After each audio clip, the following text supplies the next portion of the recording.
Bom dia, gente, novamente. Queria agradecer a presença de todos vocês, e em especial aqui as três painelistas, tá? Mônica Bandeira, Maria Cláudia e Juliana, mulheres bem potentes aí do nosso mercado, né? Representando muito bem Pernambuco.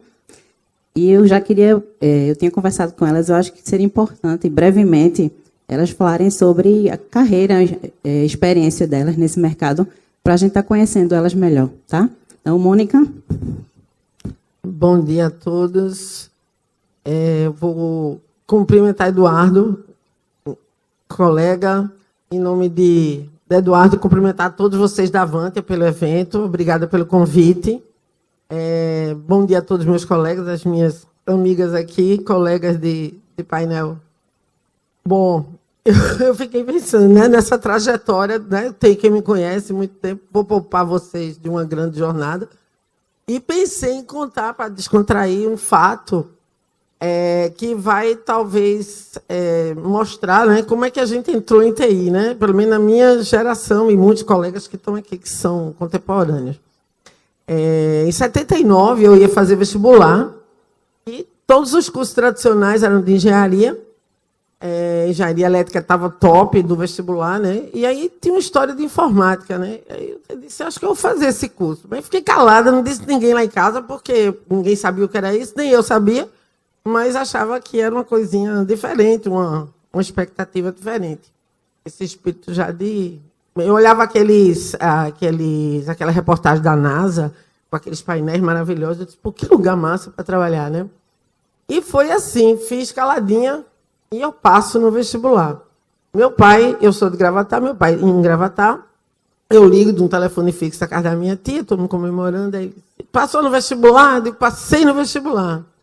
Aí disse, passou em quê? Aí eu, informática. Aí, farmácia? Eu disse, não, informática. E o que é isso? Aí ele disse, meu pai, eu também não sei, mas eu sei que é uma coisa diferente, vai trabalhar com computador, com máquina, né? Então, eu queria trazer assim, que sempre foi uma descoberta na área da gente, né? A gente nunca sabe onde está, o que é isso que a gente faz, né? Que até hoje, né? Eu acho que a página atual, eu estava lendo recentemente, que é sobre envenenamento dos dados, né? Isso que Teco introduziu aí com IA, a gente já avançou tanto, né? Desde infraestrutura de comunicação e no foco aqui de segurança, a gente já está preocupado com envenenamento de dados. Minha trajetória no Estado foi de tudo. Eu até grimpei cabo, né? Porque as primeiras redes a gente tinha, fui programadora, fui de suporte, banco de dados, gerente de projeto, e foi por aí, até presidente da TI, que foi por, assim, orgânico, né? Não foi orgânico pelo trabalho.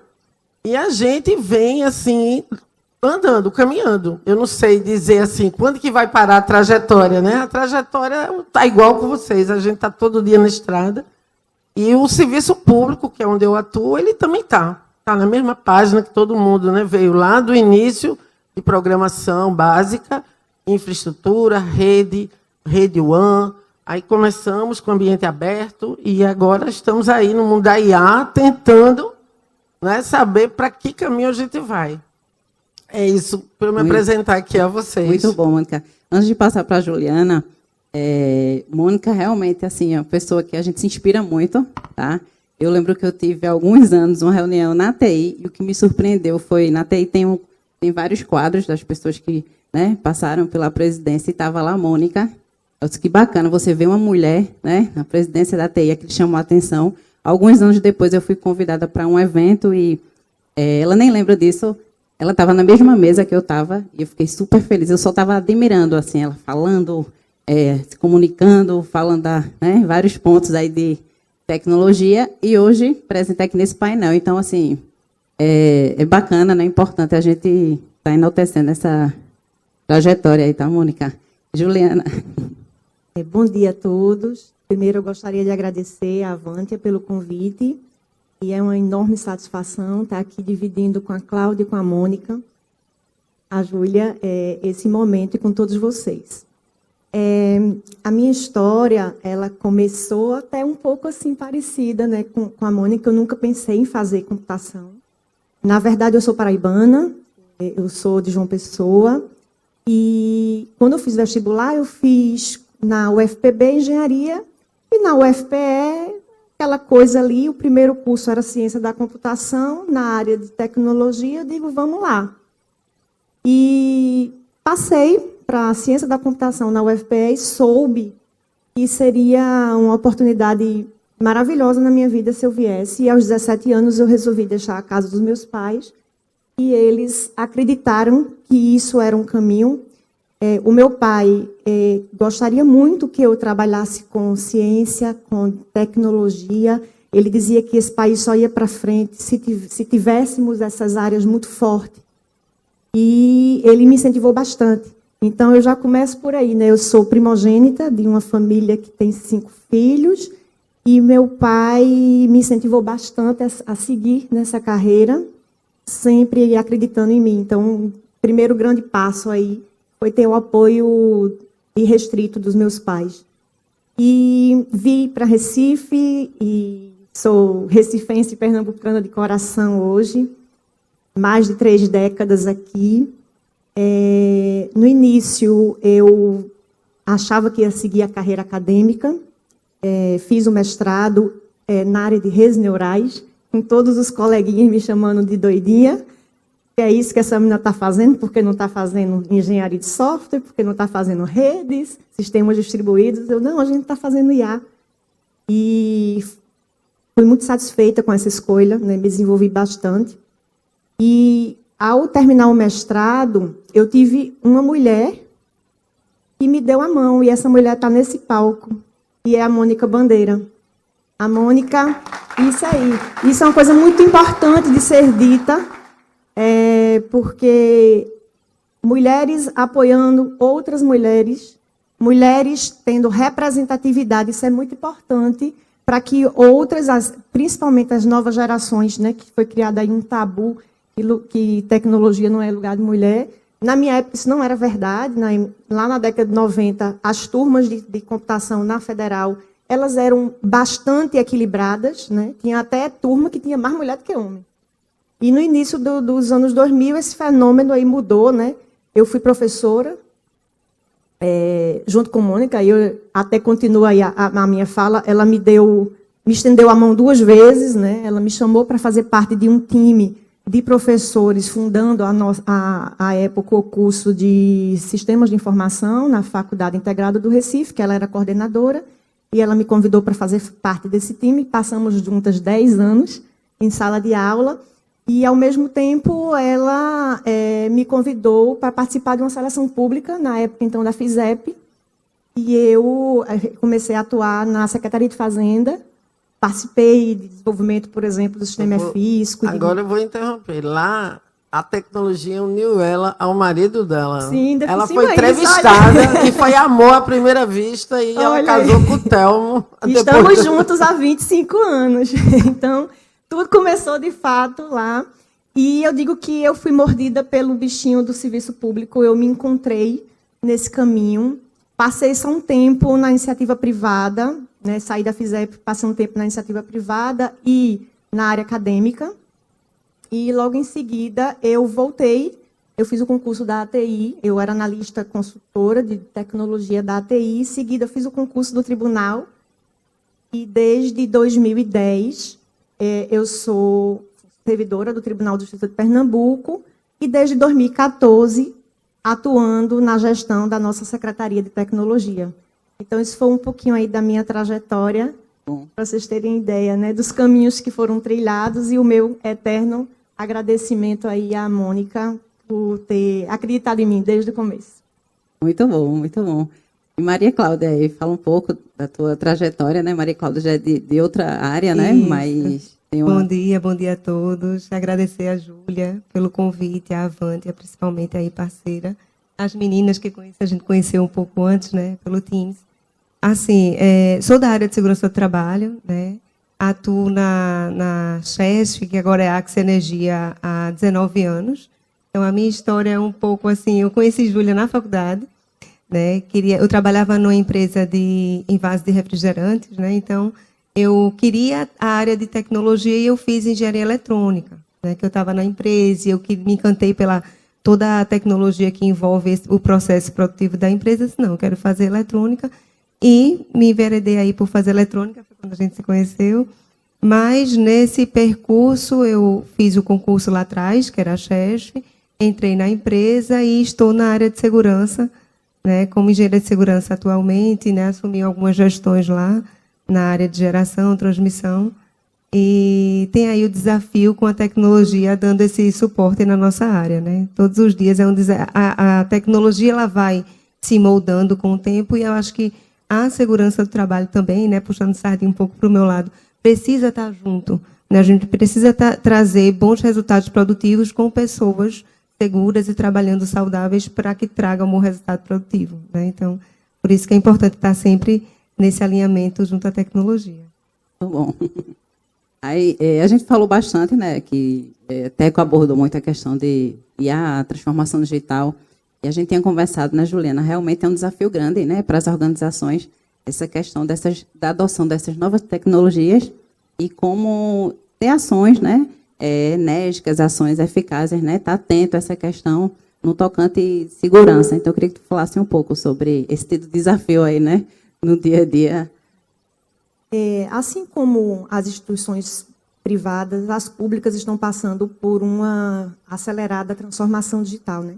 Particularmente no judiciário, a gente viu um avanço enorme e a disponibilização de serviços digitais, na verdade, ela é totalmente a visão do judiciário hoje. Então, a gente não tem mais nada em papel, é tudo tramitando eletronicamente. Então, quando a gente tem esse avanço na disponibilização dos serviços digitais, a gente tem preocupação com segurança, né? A gente acaba expondo mais a superfície ali dos dados. Então, a gente tem que ter também um foco na jornada do cidadão, no que o cidadão espera receber do serviço público. E esse foco também tem como base a desburocratização, né, a facilitação do acesso aos serviços digitais, e isso também requer a preocupação com segurança. A gente tem um uso massivo de dados para praticamente tudo dentro da instituição. Gestão operacional, tática estratégica, nível nacional, isso a gente precisa estar atento à segurança da informação. A gente tem interoperabilidade entre os sistemas dos diferentes órgãos. Então, a gente tem os poderes ali com os sistemas interconectados, diferentes órgãos. A gente precisa estar preocupado com segurança mais uma vez. A gente tem, sobretudo hoje, o uso de tecnologias disruptivas e inovadoras. Aí o Teco falou aqui bastante sobre IA. IA é tudo hoje dentro do judiciário. Tanto o IA tradicional, aprendizado de máquina, como a IA generativa. Ninguém faz mais nada sem o uso de IA. Tem outras tecnologias, como, por exemplo, Process Mining. Então, tudo isso está aliado à segurança. Então, é um grande desafio, é uma preocupação constante, perene. É o dia a dia do gestor de tecnologia. Né? Tudo que a gente faz, tudo que a gente fala, tem a segurança ali como pano de fundo. Segurança do ponto de vista bem genérico mesmo. A segurança que vai trazer a continuidade do serviço, a segurança que vai mitigar vulnerabilidades, a segurança que vai combater fraudes, né, que vai ampliar a confiança do cidadão nos serviços públicos. E eu vejo, então, 3 grandes desafios no nosso dia a dia hoje, como gestores de tecnologia, em relação a esse tema. Um é a própria falta de consciência das pessoas no uso da tecnologia, né? A gente ainda carece aí de um analfabetismo digital enorme. Então, esse é sempre o elo mais fraco, né? A gente tem que ter pessoas com essa formação em relação à segurança da informação, essa preocupação. Então, acho que é um grande desafio. Um outro grande desafio é a ausência também de profissionais especialistas e capacitados, profissionais de TI capacitados na segurança da informação. Isso também é uma preocupação. e aumento de custos em relação a tecnologias envolvidas na segurança. Eu estava lendo uma matéria que informava que a cada ano a gente tem um aumento de mais de 12% nos custos, dos custos com tecnologia, com a adoção de tecnologia de segurança, e isso por conta, obviamente, do aumento dos ataques, né, da migração aí para os serviços de nuvem, que acaba trazendo algumas vulnerabilidades, né, assim, até desconhecidas, e a própria conscientização e o compliance que a gente tem que ter com os marcos regulatórios. Então, acho que são os grandes desafios aí que a gente tem no nosso dia a dia como gestor de tecnologia, quando o assunto é segurança da informação. Perfeito. Quando a gente fala realmente de setor público, né, e desses desafios, eu queria que a Mônica falasse um pouco da questão da complexidade, né, e para a identificação das prioridades e até de investimento, né, nessa área de tecnologia, de segurança da informação. Então, atualmente eu não estou na executiva, não estou no posto executivo, mas sempre com a experiência que a gente tem, né? E quem trabalha na ATI, como eu e outros colegas, nós transitamos por todas as áreas do Estado. Aí, quando vem segurança, é um assunto crítico, né? Sempre. E valores altos também. E sempre a dúvida, será que eu preciso realmente gastar dinheiro, né, com isso? Tem tantas prioridades, né? Eu queria fazer uma analogia, assim. A gente diz governo, como se governo fosse um único, né? Tivesse um mandante único que pudesse dominar e organizar tudo. Não dá. É como banco. É um tipo de mercado. Você é banco, mas você tem várias carteiras. O governo, similarmente, ele é governo, mas ele tem várias carteiras, que a gente já conhece, tradicionais: saúde, segurança, educação, a parte financeira, arrecadação e etc. Além de outras que são também importantes e relevantes, que é a parte cultural e outras atividades de desenvolvimento econômico e inovação. Então, onde investir? Eu pensando... Não vou aqui, claro que todo mundo aqui é especialista, nós já vimos, estamos acostumados a ir para eventos, temos muitas soluções, aqui já foram apresentadas algumas. Como é que a gente faz para investir? Eu, pensando na minha maturidade que eu tenho profissional, eu vejo que toda e qualquer organização pública ou privada, ela deveria focar qual é o seu ativo principal que você quer proteger. A gente não pode fechar, impossível. A gente não pode colocar ferramental para bloquear tudo. Não posso pegar, tirar, eu vou falar de vó, né, porque eu vou dar um exemplo aqui, pegar o celular e tirar da mão dos meus netos, né? Recentemente, eu presenciei uma coisa bastante preocupante.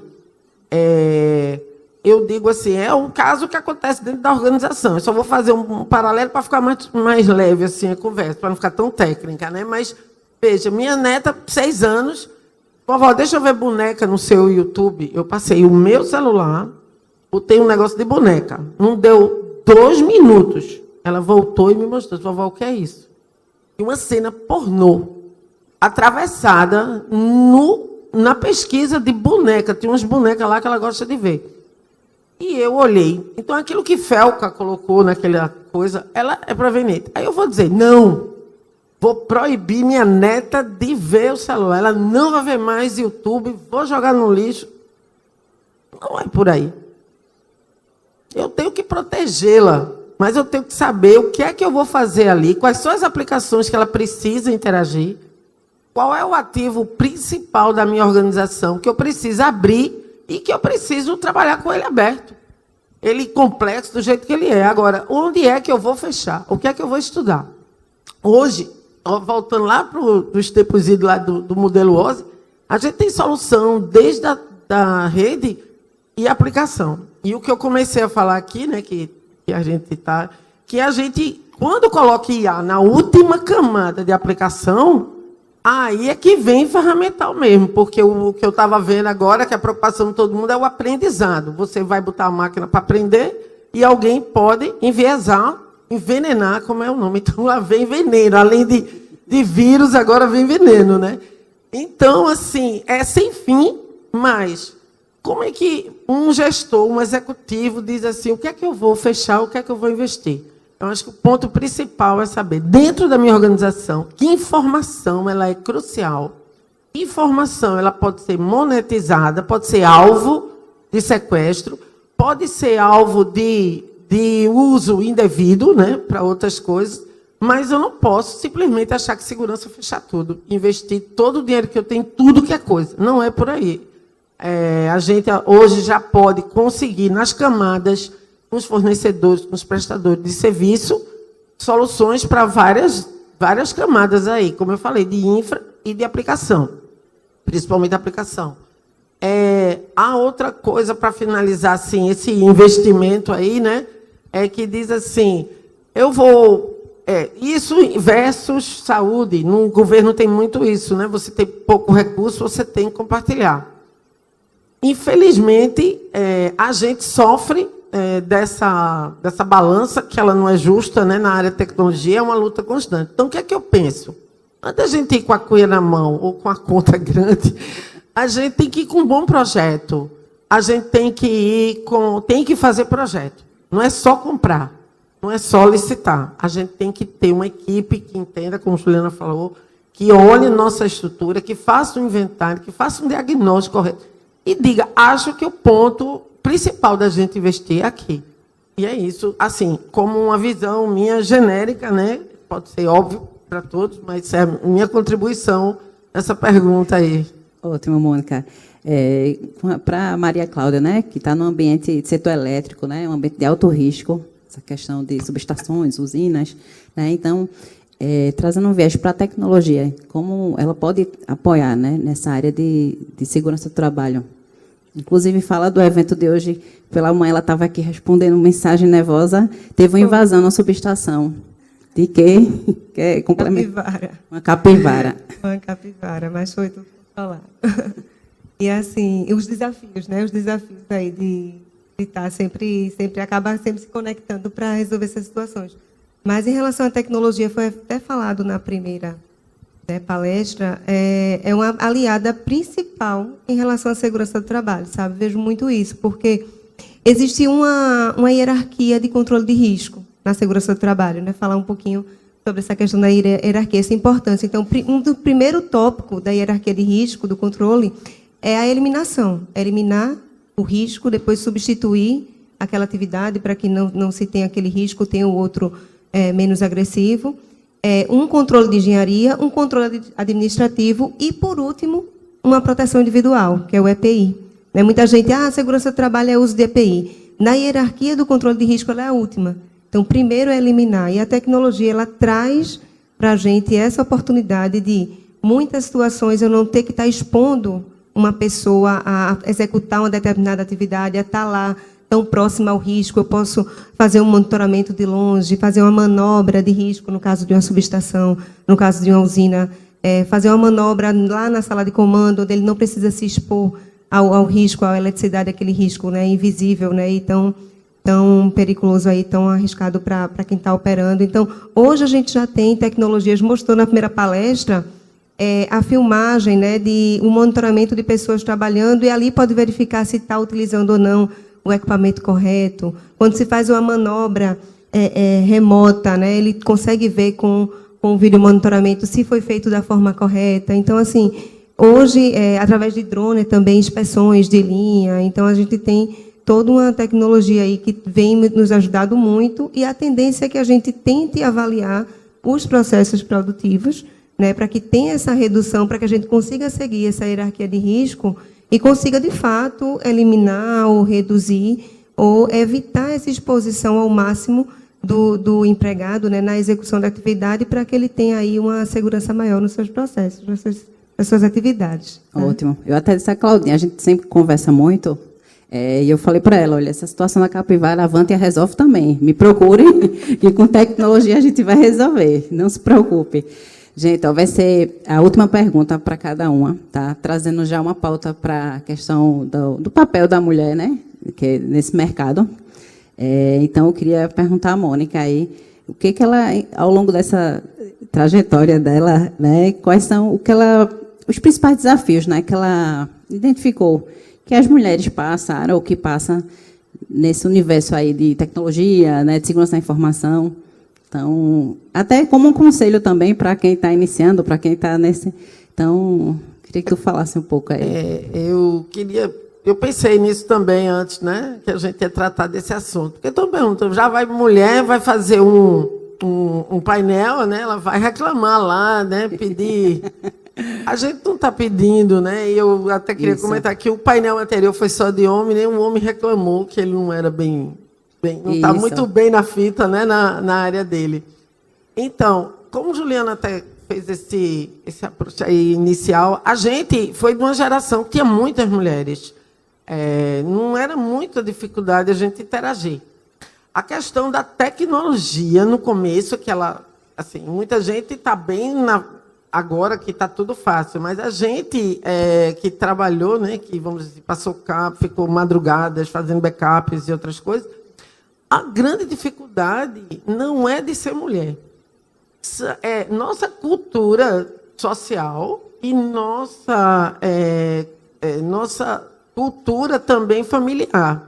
Quando você, uma mulher que vai ter filhos, aí eu acho que a questão não é porque você é mulher, é porque você tem uma carga que culturalmente é uma cobrança, que também é natural de ser mãe, e uma cobrança familiar de você estar presente, né? Hoje está mais fácil, porque a tecnologia está aí. Quando a gente começou, a gente tinha que estar presencial, né? Na época não tinha nem telefone. A gente chegava às 3 horas da manhã, o carro tocava no prédio para a gente descer, para dizer que tem que ir lá resolver uma parada lá no banco de dados do Detran, da Compesa, quando era na época. Então, assim, esse era um momento crítico da ausência.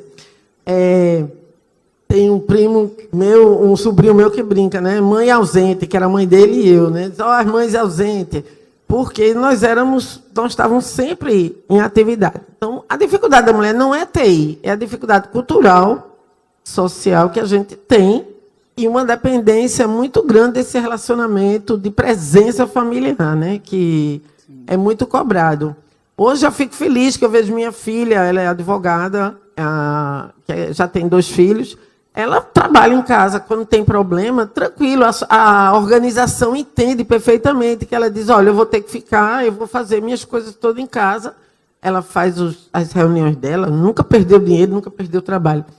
Então, acho que hoje essa parte da ausência está resolvida, só fica a questão cultural mesmo de entender que a gente tem outros problemas, né? Que não são só os profissionais, que a gente também se envolve muito com os problemas familiares. Isso. Pronto, aí eu queria já, antes de passar para a Juliana, passar a pergunta para a Maria Cláudia, complementar a tua fala, porque ela teve justamente essa questão no momento dela de carreira, né? Então, eu queria que ela falasse um pouco aí dessa questão a gente já tinha conversado antes, né, Júlia? Eu contei um pouquinho para ela a minha trajetória. Logo pós-pandemia, houve uma nova estrutura na empresa, né, de gestão de segmentos, e aí eu fui para a gestão de transmissão e geração, né, mas uma da condição era ter que ficar em outro estado. Então, eu tive que me mudar, por opção familiar, eu fui só, tive que trabalhar em Salvador e fiquei na gestão de Salvador e Paulo Afonso, que é onde a gente tem o maior número de unidades geradoras lá, de usinas lá em Paulo Afonso. E aí eu fiquei justamente, você falando aí, veio passando um filme aqui na cabeça.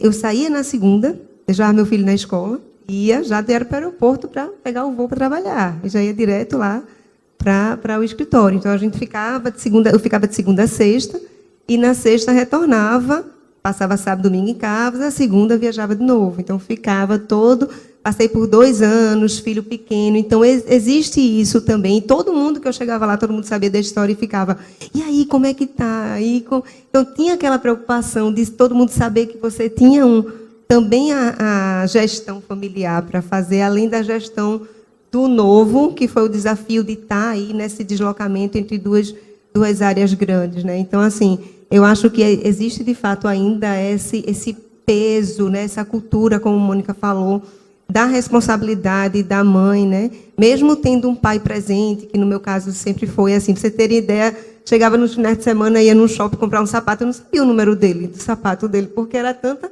E eu perguntava ao Paulo, ele olhava assim para mim, eu não sei o número, deixa eu ver aqui.